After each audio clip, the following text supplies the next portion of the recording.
이제 오늘 말씀 보도록 하겠습니다. 에베소서 6장 10절부터 20절까지의 말씀입니다. 저 한 절, 여러분 한 절 읽고 마지막 절은 함께 읽도록 하겠습니다.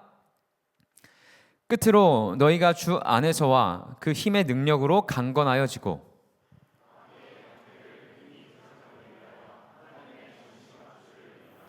우리의 씨름은 혈과 육을 상대하는 것이 아니요 통치자들과 권세들과 이 어둠의 세상 주관자들과 하늘에 있는 악의 영들을 상대함이라.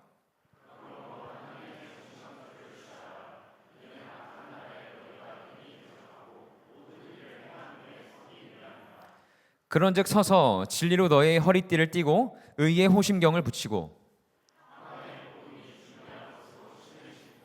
모든 것 위에 믿음의 방패를 가지고 이로써 등이 악한 자의 모든 불화살을 소멸하고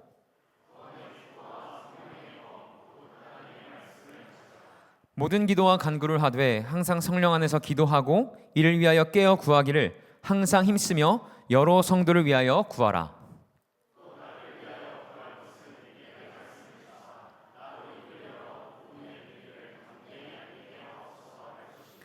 이 일을 위하여 내가 쇠사슬의 메인 사신이 된 것은 따로 이 일에 당연히 할 말을 담대히 하게 하려 하심이라. 아멘.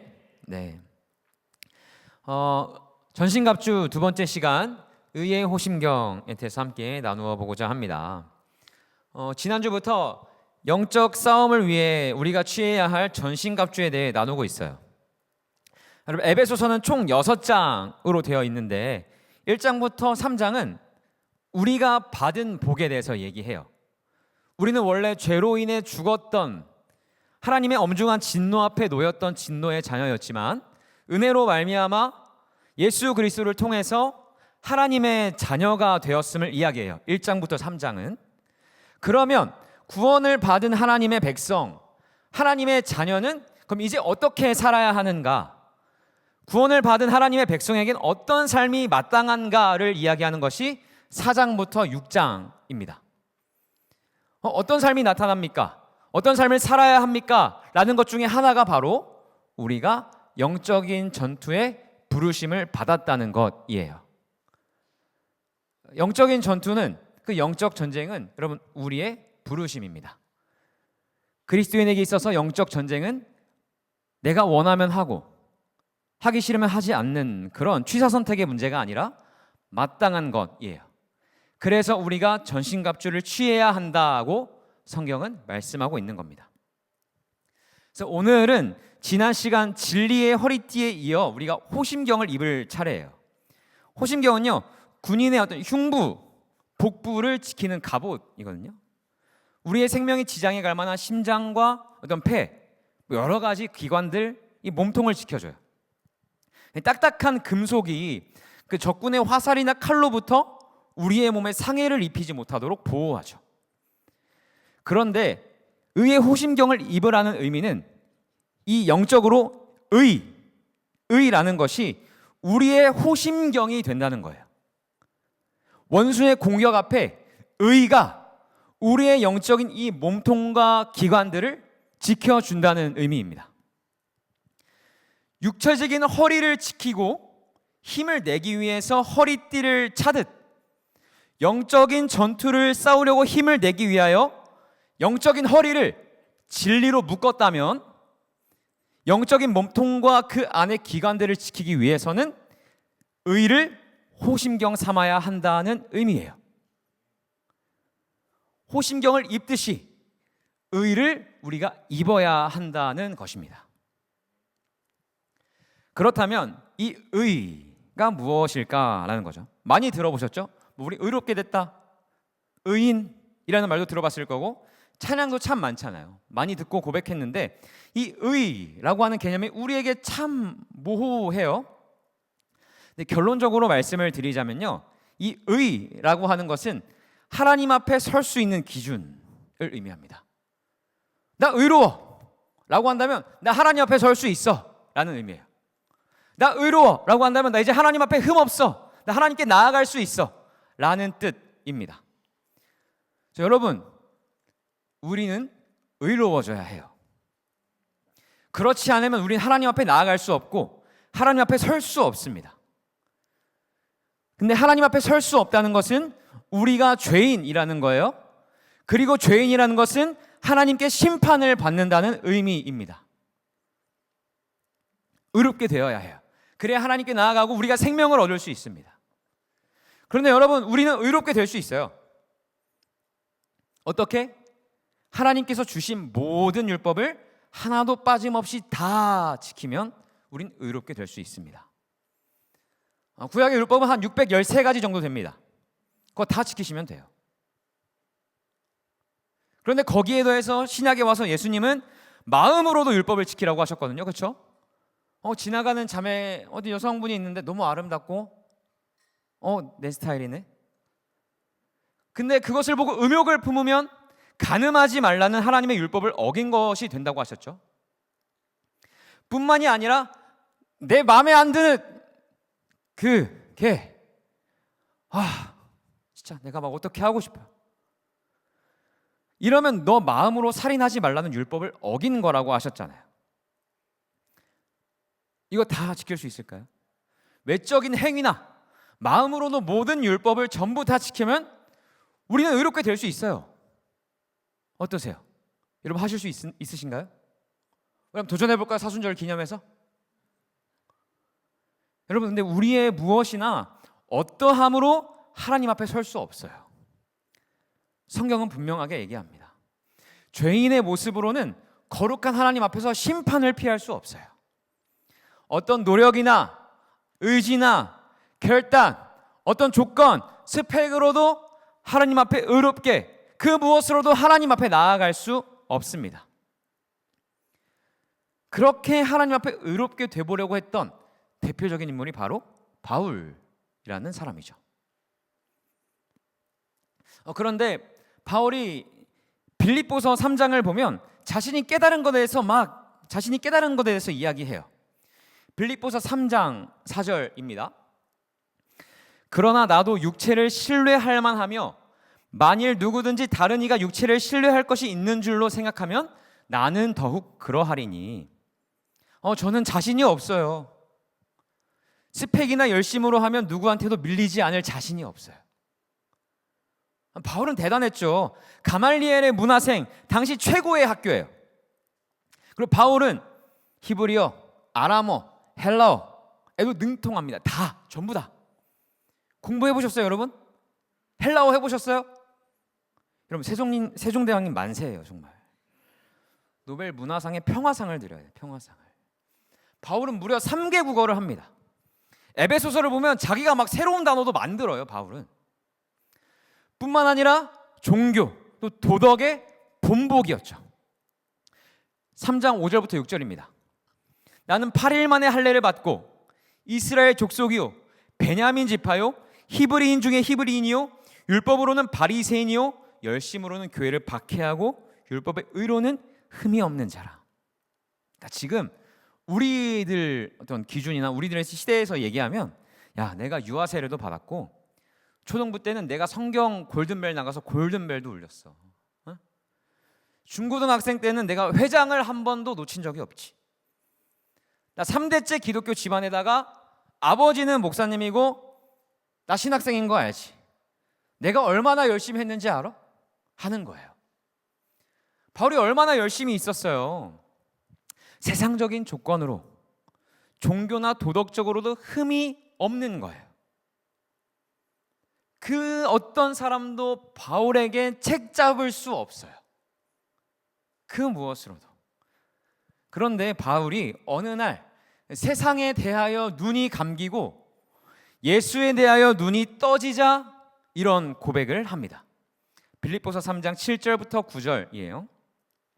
그러나 무엇이든지 내게 유익하던 것을 내가 그리스도를 위하여 다 해로 여길 뿐더러 또한 모든 것을 해로 여김은 내 주 그리스도 예수를 아는 지식이 가장 고상하기 때문이라.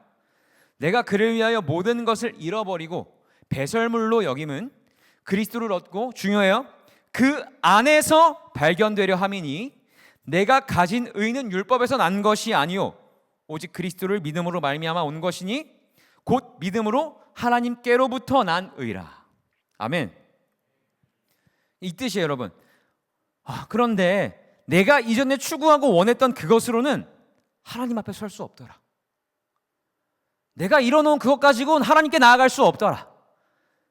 내가 열심히 무엇인가를 하거나 하지 않고 율법을 열심히 지키면 하나님 앞에 설 수 있다고 생각했는데 그거 다 똥이더라. 그거 다 쓰레기더라. 내가 오직 하나님 앞에 나아갈 수 있는 근거는 내가 아니라 예수더라. 나는 내 열심이나 스펙으로 내가 설명되는 게 아니라 나는 예수로만 설명되기 원한다 라고 말하는 거예요. 여러분, 우리는 바울의 이 고백과 같이 오직 예수 그리스도로만 의롭게 될 수 있습니다. 예수 그리스도 안에 있을 때에만 우리가 의롭게 될 수 있어요. 그를 통해서만 하나님 앞에 나아갈 수 있고 그를 의지해서만 우리가 하나님 앞에 예배할 수 있는 것입니다. 아까 우리가 의롭게 될 수 있는 것은 모든 율법을 하나도 빠짐없이 다 지키고 우리의 죄가 없고 죄를 짓지 않으면 하나님 앞에 의롭게 될 수 있다고 했죠.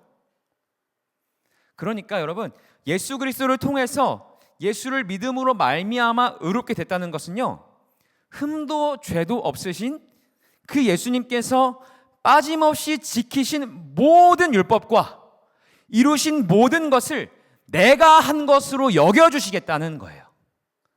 그게 의롭다라는 것입니다.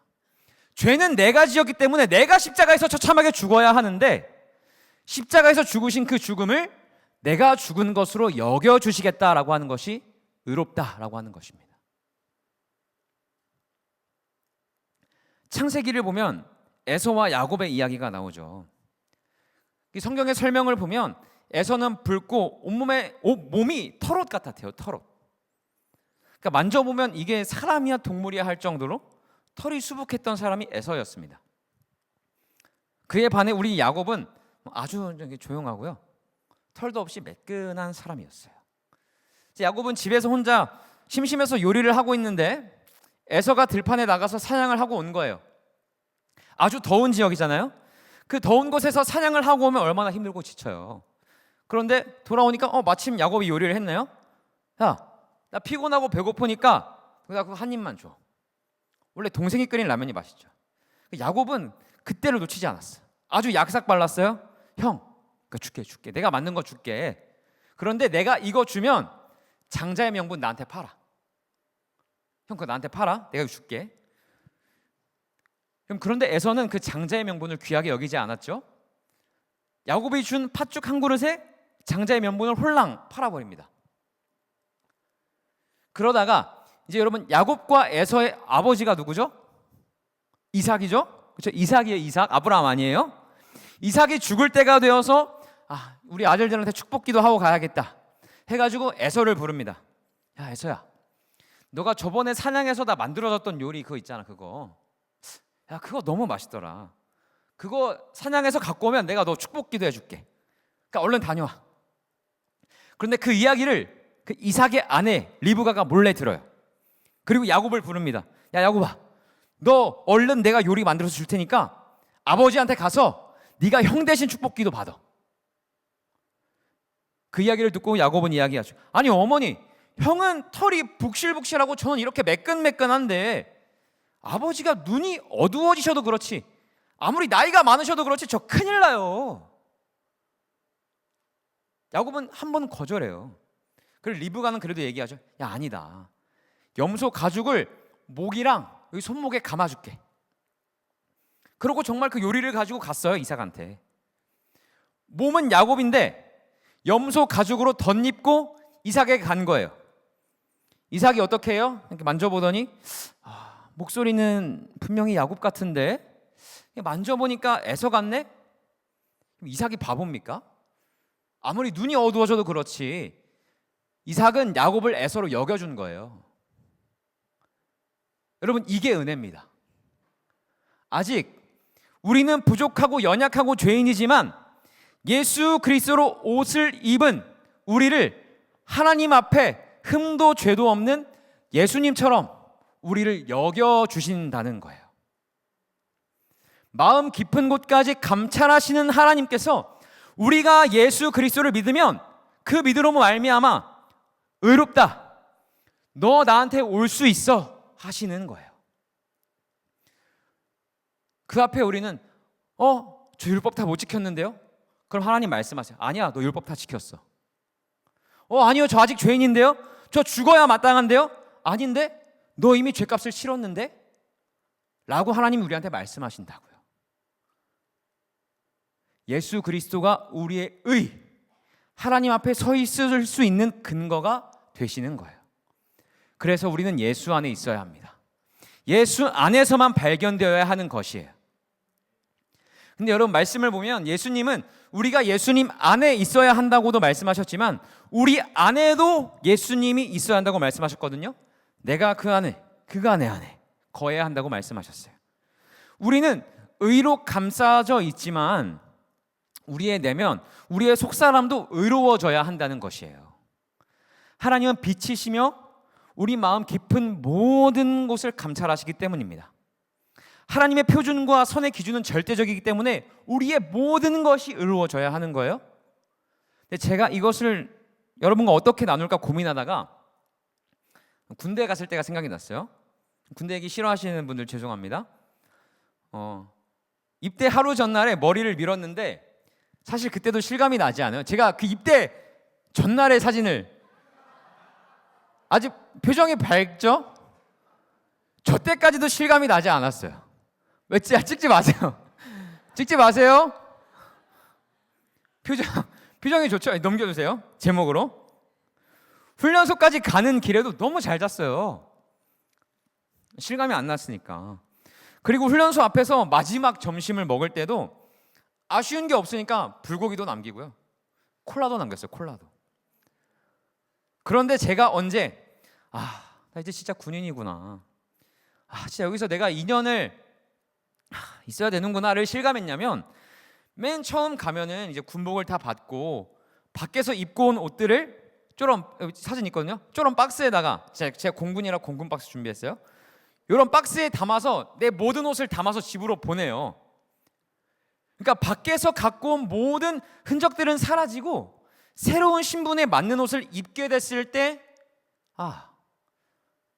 여기서 2년 있어야 되는구나를 실감했습니다.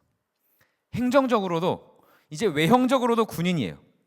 지나가는 사람 붙잡아 놓고 저 머리에 군복을 입고 있으면 누구든지 군인이라고 할 거예요. 그렇죠? 그런데 아직 이 내면과 정신 그리고 태도는 군인이 되지 않은 거예요. 내 마음과 생각은 아직 민간인이야. 그래서 훈련이 필요하죠. 나의 모든 게 군인이 되어가야 해요. 외형적인 것뿐만이 아니라 나의 내면까지도. 이와 같아요. 우리도 예수 그리스도로 말미암아 의롭게 여기심을 받았고 의를 입게 되었지만 그 의로운 옷 안은 아직 죄인인 거예요. 그래서 하나님은 입은 옷에 맞게 우리의 내면, 우리의 속사람도 새롭게 만들어 가십니다. 우리의 모든 것이, 우리의 전 인격이 의롭게 되어져 가는 거예요. 사단이 어떤 흠도 잡지 못하도록, 완전하게 의롭게 되도록 하나님은 그 의를 여러분들 가운데에 나누어 주시고 우리에게 심어 주시는 것입니다. 새롭게 태어난 존재로서 자라가는 거예요.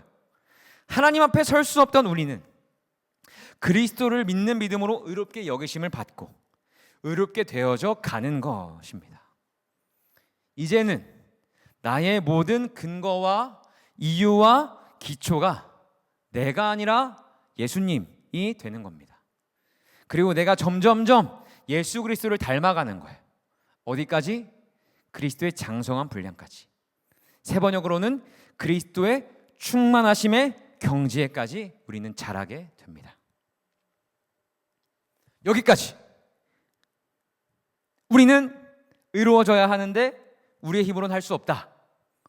하나님 앞에 그 무엇으로도 나갈 수 없다. 그래서 하나님은 예수 그리스도를 이 땅에 보내셨고 그가 이루신 모든 율법과 죄에 대해 받으신 벌을 모두 내가 받은 것으로 여겨주신다. 마치 염소 가죽을 덧댄 야곱과 같이 예수님이 나의 의가 되신다. 그런데 하나님의 기준은 절대적이기에 우리의 속사람도 의로워져야 하는데 하나님은 우리 안에 자신의 의를 심어주셔서 우리의 내면도 즉 우리의 모든 것이 하나님 앞에 의롭게 되도록 하셨다. 예수 그리스도의 생명을, 그리스도의 영을 우리 안에 주셨다가 여기까지의 정리입니다. 어려우신 손 이해가 되시나요? 네.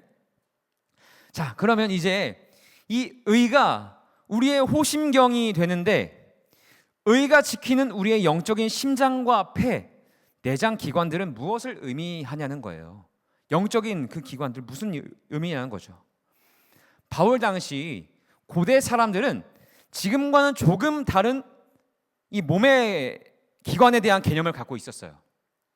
어떤 감정, 의지, 욕망이 특정한 곳에 자리 잡은 기관 때문이라고 생각했어요. 우리가 막 화가 심하게 나면은 어디가 아프죠? 그죠. 머리도 아프고 막 여기 뒷골이 땡겨요.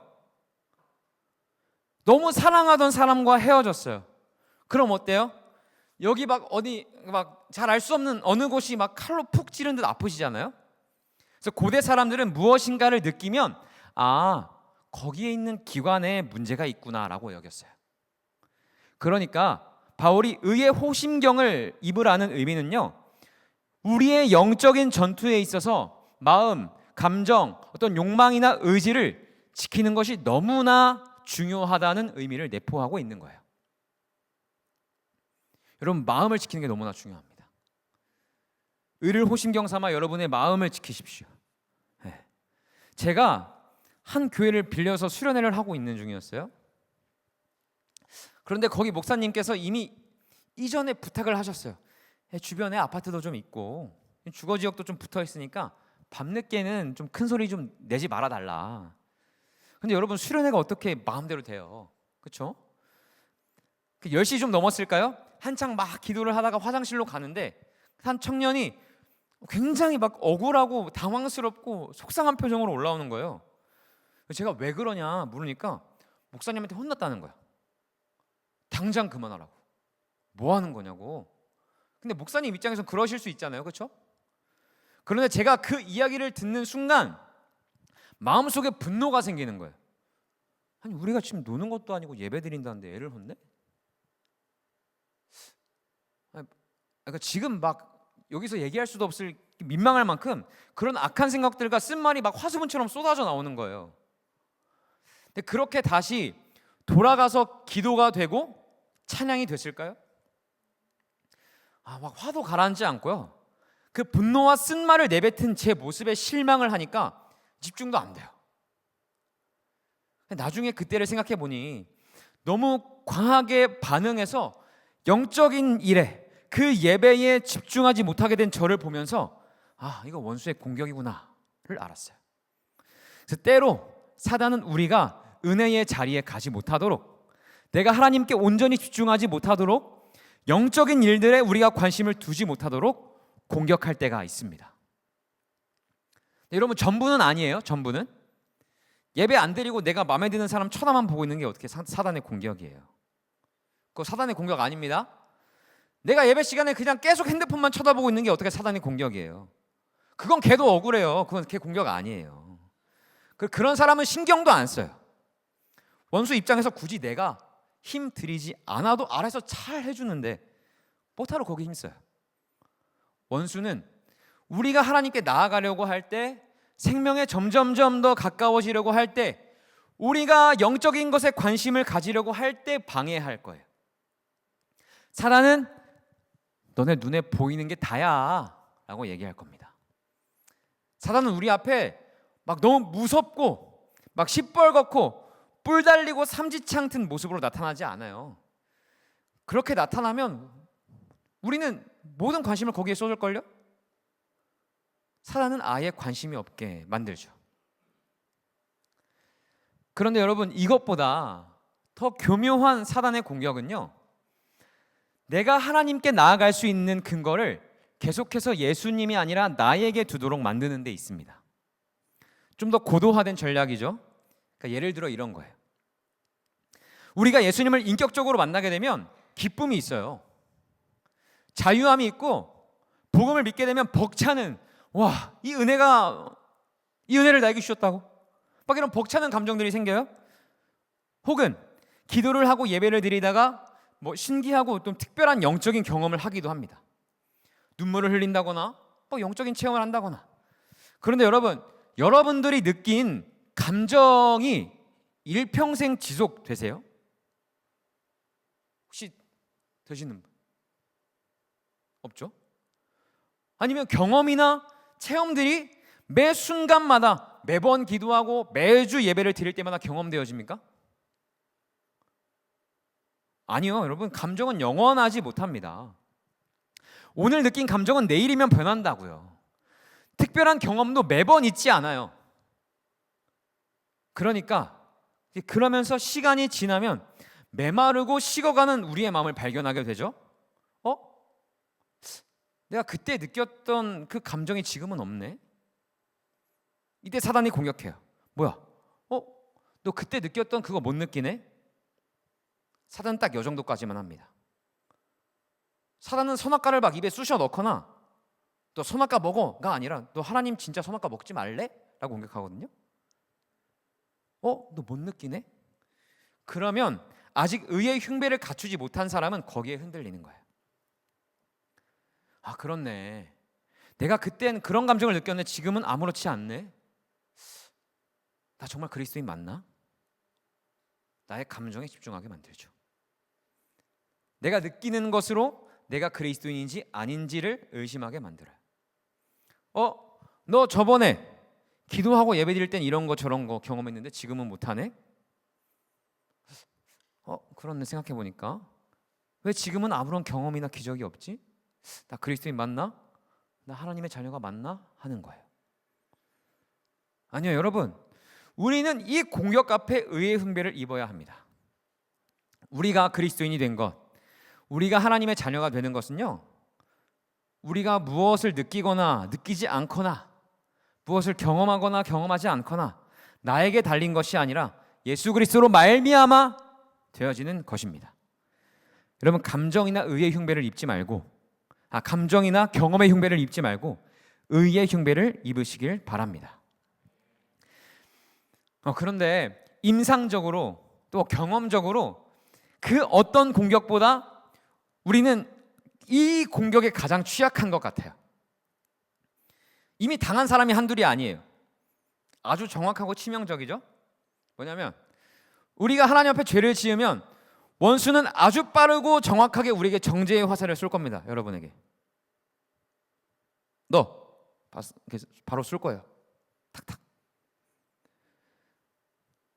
이제 얘기하죠. 야, 진짜 너도 너무하다고 생각 안 하냐 진짜 이제는? 이제 나도 모르겠다. 너는 진짜. 너 그리스도인 맞아? 너 하나님 사랑하신대?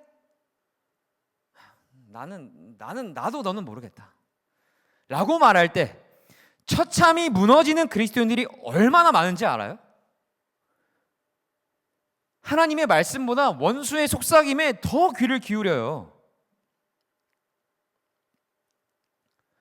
여러분, 분명한 것은 우리가 하나님 앞에 서 있는 데에, 우리가 하나님 앞에 나아가는 데에 문제를 또다시 야기하도록 하는 죄를 짓지 말아야 합니다.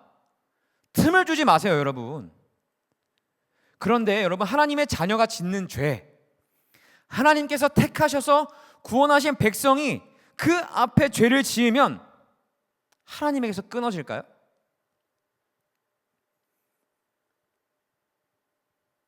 우리가 법 아래 있으면 그렇죠. 율법 아래. 잘하면 보상, 못하면 형벌을 받는 인과관계가 분명한 법 아래 있으면 그렇죠. 그러나 우리는 여러분 더 이상 율법 아래 있지 않아요. 로마서는 우리가 더 이상 법 아래 있지 않고 예수 안에 있다고 합니다. 하나님과 우린 율법의 관계가 아니라 사랑의 관계 안에 있다고 얘기해요. 그 안에서 죄는요, 우리를 영원한 사망에 이르게 만들고 하나님에게서 끊어버리는 게 아니라 하나님과 나 사이의 그 죄는요, 그냥 불명예스러운 것이죠. 아들과 아버지 사이에 수치스러운 것이죠. 이 사랑 안에 있을 때의 죄에 대한 심판은 부모가 자식에게 하듯 두드려 패서라도 사람을 만드는 것과 같은 겁니다. 여러분, 이것은 진리예요. 우리가 하나님의 자녀가 된 것은 불변한 것입니다. 하나님께서 그의 기쁘신 뜻대로 이루신 일이기에 이것은 절대 변하지 않아요. 오늘 하루는 하나님의 자녀였다가 내일은 하나님의 자녀가 아닌 것 같다가 내가 죄를 지으면 하나님의 자녀가 아닌 것 같다가 회개해서 눈물을 좀 쏟고 마음이 시원해지면 자녀인 것 같은 게 그런 게 아니라고요. 그 감정적인, 우리의 의지적인 그 영역의 공격 앞에 여러분 의의 호심경을 입으시길 축복합니다. 우리가 하나님 앞에 나아갈 수 있고 설 수 있는 것은 오직 나의 의가 되시는 예수 그리스도로 인함임을 기억하시고 믿으시길 축복해요. 마지막입니다.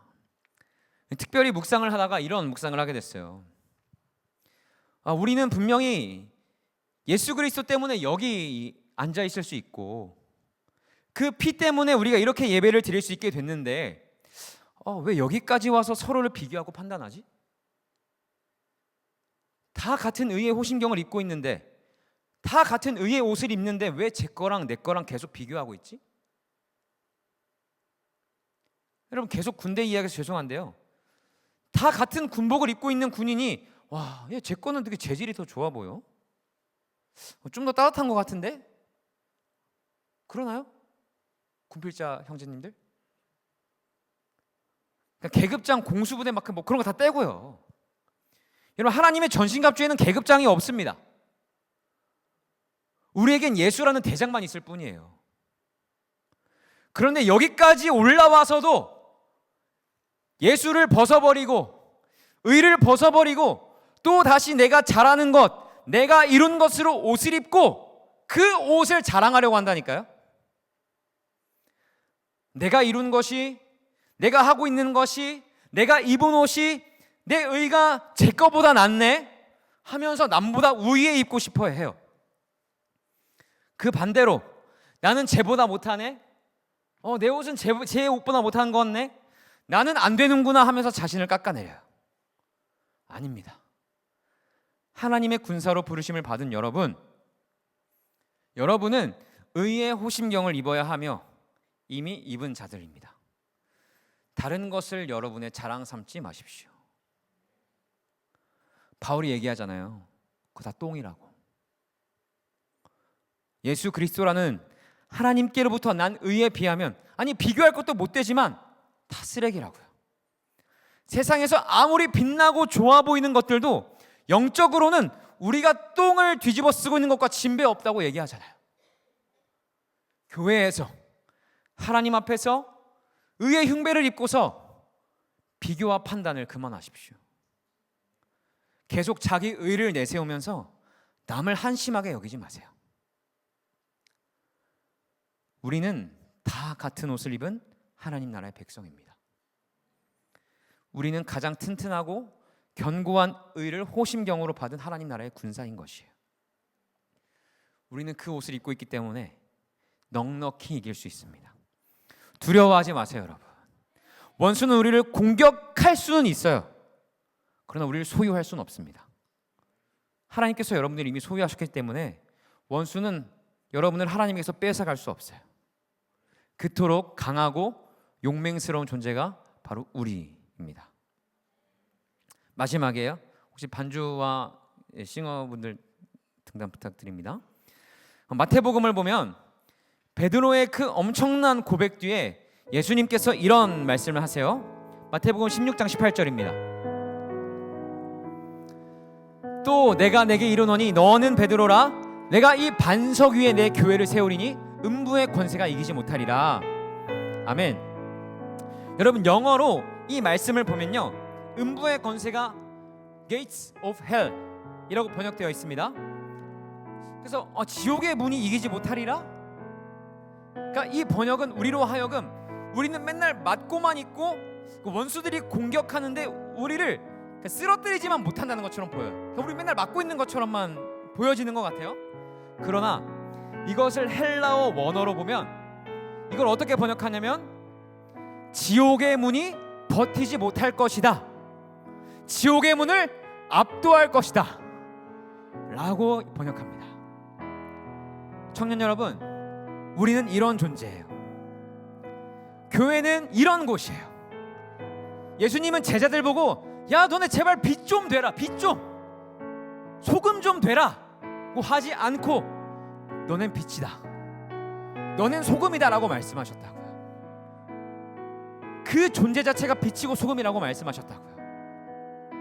여러분, 우리가 다시 의의 호심경을 입고 전진하기 시작할 때 어두웠던 땅에 빛이 비추기 시작할 거예요. 우리가 한 걸음씩 떼며 나아가기 시작할 때 여러분이 가는 곳마다 거룩해지고 맛이 나기 시작할 겁니다. 사랑하는 청년 여러분, 우리에게 주신 의의 호심경을 입고 우리에게 주신 승리와 자유를 누리며 살아가시길 축복합니다. 하나님은 우리를 향해 의롭다 말씀하십니다.